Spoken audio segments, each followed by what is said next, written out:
Hello my friends and welcome back. Thank you very much for being with me again today. One of the basic methods, or as a regular, how should I put it, policy when you investigate a crime is to go and see where the money goes or where the money comes. And another one is che bono, who benefits. So who benefits and follow the money. These are, to find the suspects. It's in any kind of investigation, you ask those questions and you go to those follow those leads. In this case, we're going to find the lead of a not a new development. We knew this anyway. It's just the amount. Now we have the numbers to figure out how much the military-industrial complex, how much it benefited from the war in Ukraine. Conducted and sponsored and initiated and pushed and channeled and all that by, okay, you heard that? No, we were not meant to, because other people are together with us on this one. So I have this article from Yahoo News, and this is from today, November 6, 2022. U.S. weapons sales in Europe are booming as Russia's war in Ukraine continues to rage. So, U.S. weapons sales in Europe are booming as Russia's war in Ukraine continues to rage. Yeah, we knew that, and we knew how the maneuver is applied here. So, thanks to Russia's prolonged war in Ukraine, sales of United States military weaponry in Europe are skyrocketing. It's not thanks to that, it's thanks to the fact that you guys are providing the weapons, and that's prolonged. Otherwise, that would have been done in the first 2 weeks. We already know that because they came and spoke in Turkey, remember? But you provide them more weapons, this is prolonged. So why? Che bono? Military-industrial complex, the first one. Since late February, when Russian forces invaded Ukraine, countries in Europe, in the European Union, have pledged to beef up their arsenals by some $230 billion, with Germany alone planning to modernize its military to the tune of $100 billion this year. And they are in a, a recession soon, and inflation, and they don't have electricity, and they ask their population to turn off the lights and don't take showers, but they're going to build weapons of $100 billion. Great, great. And the United States arms industry, which produces and exports more weapons than any other country, selling over 39% of the estimated $210 billion annual global arms sales from 2017 to 2021, has been the biggest beneficiary. So that makes you wonder, who benefits out of this war in Ukraine? Russians? Okay. Ukrainians? Okay. How? They die. They deplete their weapons. You can say, well, their weapons manufacturers are working. Yes, but do they need it now? No, it's like I take from me and I consume. The other guys are just staying and they don't consume anything. They just get orders. Pam, pam, pam, and they give you the product. They get richer and richer and richer. Russia doesn't get richer and richer and richer by producing weapons that Russia will use to blow Ukrainians up. And how is Ukraine benefiting out of this? Having its population decimated, evaporated, eliminated, and the weapon, all its weapon industry is zero. Is that how it does? And then it's going to be a lot of opportunity for reconstruction. All right, but first let the military-industrial complex have its way, and then we're going to figure out who's going to conduct the reconstruction of Ukraine. That's the next step. We're going to have big vultures circling around Ukraine, and they're coming from across the Atlantic, from Zimbabwe. In many European countries, over half of recent military expenditures went to American arms manufacturers, with Norway devoting 83% to US purchases, the UK 77%, Italy 72%, and the Netherlands spending 95% on American-made weapons in the period from 2017 to 2021, according to Stockholm International Peace Research Institute. That's 2021, not 2022. With total European arms imports jumping 19% during the time frame from the previous 5 years, and that was before Europe's recent arms buying spree. This is certainly the biggest increase in defense spending in Europe since the end of the Cold War. Is that like you won a lottery? American Industrial Complex. There you have it. It's Jan Bond, Director of Foreign Policy of the Center for European Reform, told Yahoo News. I'm quoting, many European countries have plans to increase their military spending very significantly and to increase their purchases of arms as part of that, end quote, said Peter Wasserman, senior researcher with the SIPRI Arms and Military Expenditure Program. And I'm quoting again, and in some countries they're accelerating purchases originally slated for later this decade.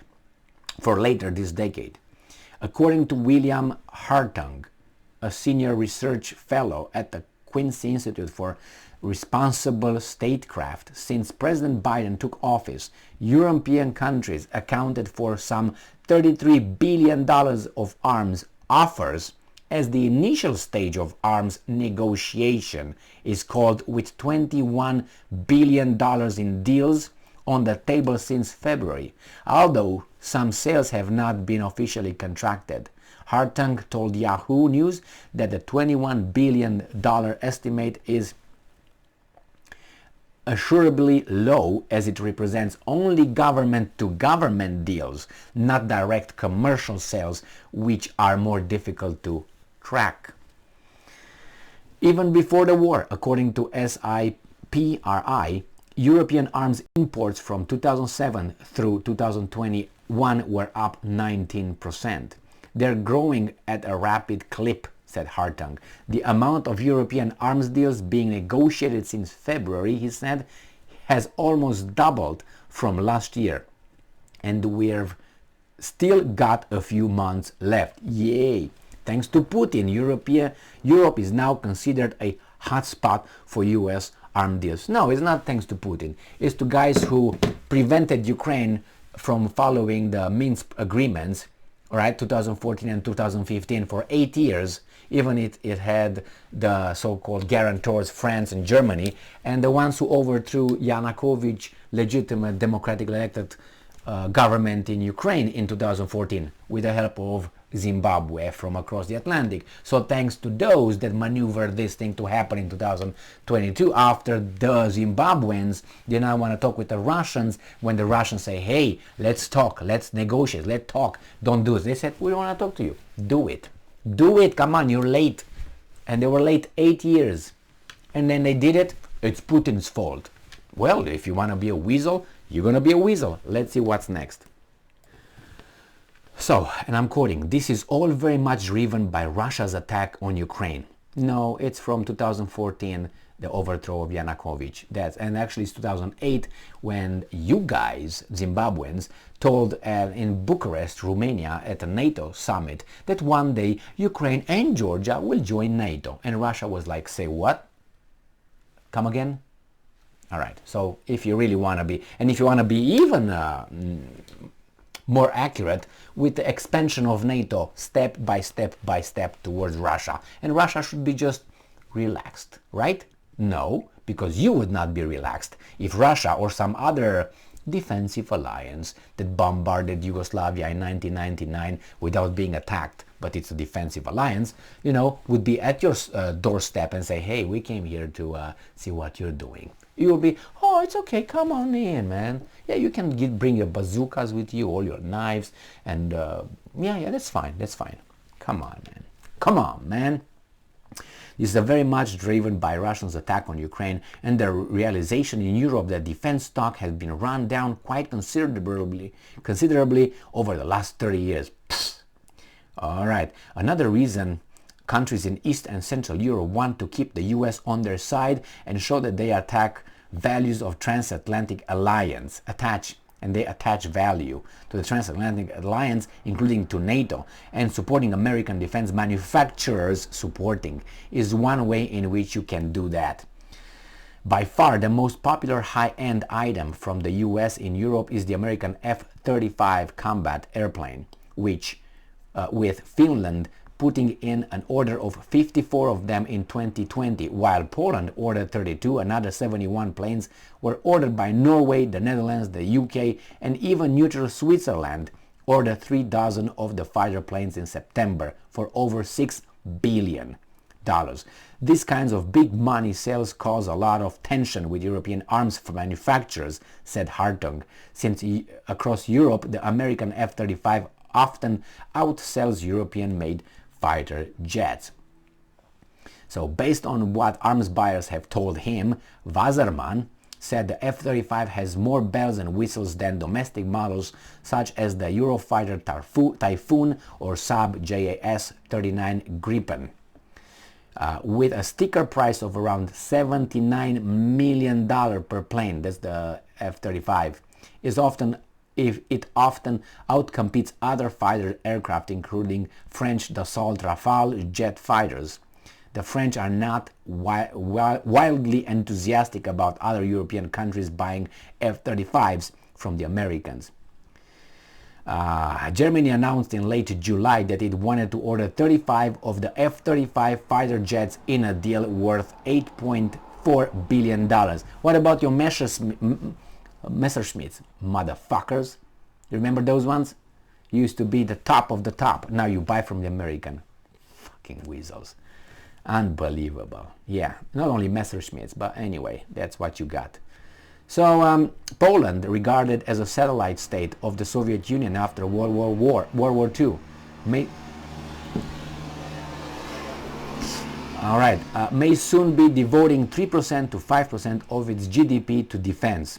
It spends $6 billion that it doesn't have this year on US arms alone, according to Security Assistance Monitor. Yeah, guys, you do all that. You do all that. So Keboro, who benefits? The Russians? No. So now it's the manufacturer, US military-industrial complex turn. They make the most, and the banks that would lend money to these idiots, to buy these idiots, and then the population will pay. So they will become the slaves of the banks by buying a military, because that's a boogeyman over there in Siberia who's going to attack each and every one of us.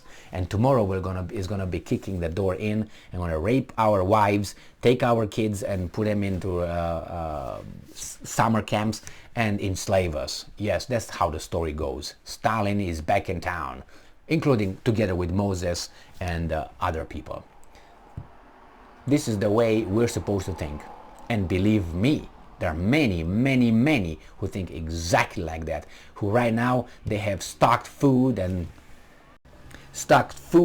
they have all kind of water stock, toilet paper, all that, because the end of the world is coming. If it's coming, you're gonna be blown up from your little fucking basement, you fucking retard. Anyway, this is what it is, man. It's just unbelievable. And we have these people among us, they vote. That's another big thing. They vote. They nullify your vote. Okay. So yeah, thank you very much. We know who's who, what's what. And wait for the